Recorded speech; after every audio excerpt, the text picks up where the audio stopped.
What a nice dinner last night. To be honest, Nigel, I'd never seen that restaurant before, and I was astounded to see that it actually opened in '67. Well, the Cavallino's always been the restaurant there, really. Yeah, I was too. I mean, I had been there before,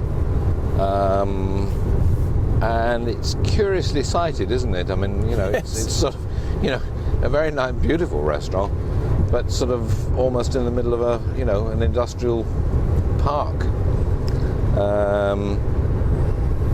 But you know, I thought it was much more recent than '67, I must say. But it has become the, you know, the Ferrari restaurant of choice.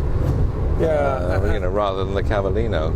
And what a lovely gathering of people there. And that's the sort of thing that money can't buy, really.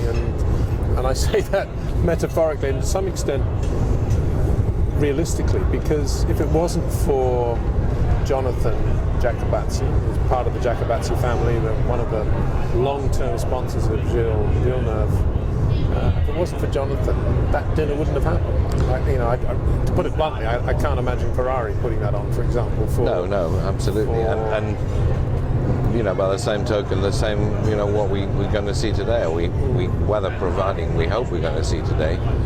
Again, that's Jonathan, isn't it? Jonathan Jacobazzi, rather than Ferrari. And I love it when mechanics that you haven't seen for 20 years all get together again. Yeah. They're all in retirement and they all start talking about the old days. Yeah. And where we were sitting there near Paolo Scaramelli and the boys, that wonderful scrapbook. Well, the wonderful scrapbook, but just the little asides and the little smirks and the comments. It was just like going back to, for me, it was just like going back to the late 70s, early 80s when they were all in their kit, and they hadn't changed that much. Particularly Scaramelli, I thought looked superb. I mean, he was a cyclist, a very avid cyclist back in the 70s, long before it became trendy, and he used to run and cycle at Grand Prix after he'd finished work on the car.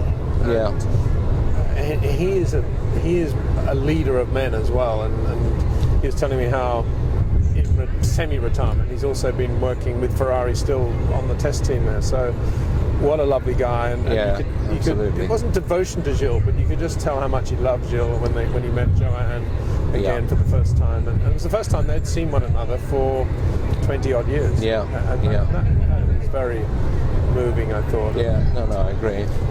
And it was lovely to see René Arnoux there, low profile, but this was René Arnoux. This was the driver that was part of that wonderful act at Dijon with Gilles. What a lovely guy. Oh, absolutely.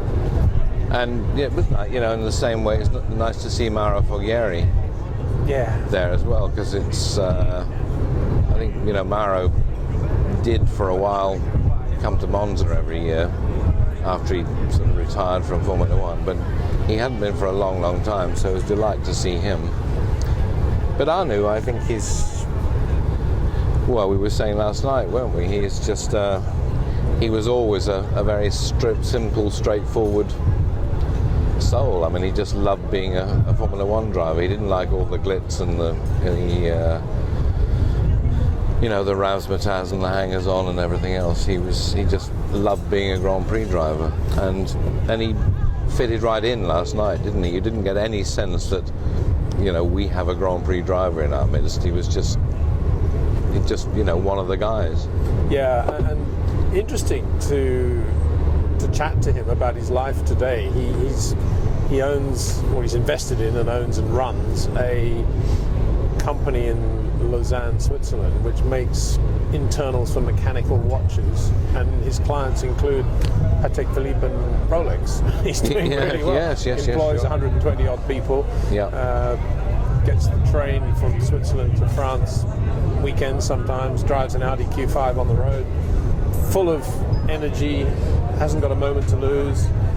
Put his name down when he was asked if he'd like to be an FIA steward at some of the Formula One races, but he only had 3 options because he has such a busy life, and none of those fitted in with the FIA schedule, so he hasn't done that yet. But it's good to see René in his afterlife, really, doing such a great job. Yeah, I mean, he's just, you know, he's an enthusiast, isn't he? I mean, In fact, nearly every year, Rennie is at Goodwood for the Festival of Speed, driving something, just because he loves to do it.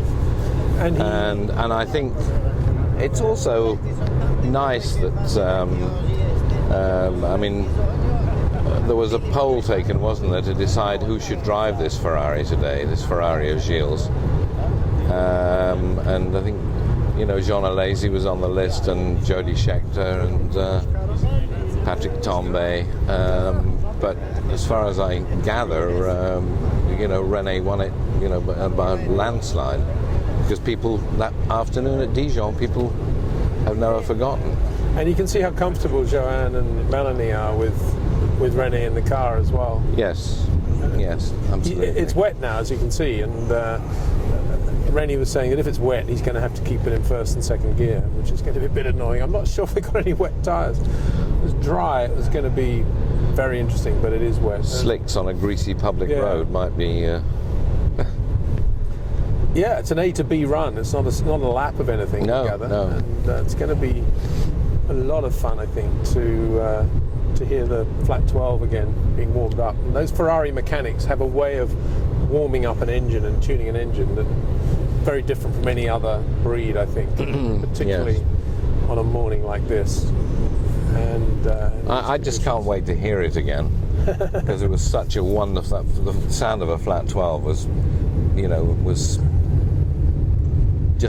was a unique sound, and we've all got so used to contemporary Formula One with the 2.4 litre V8 engines, all of which make, to my ear, virtually identical screams. And the flat 12 in that era was, you heard it in the distance, and you knew it was a Ferrari on the way. Did you bring your earplugs, Nigel? No. Well, I did, only because I like them on a plane. I don't like hearing all that PA stuff that goes on about aftershave and perfume. But I have got them in my pocket now, just in case it gets a bit noisy.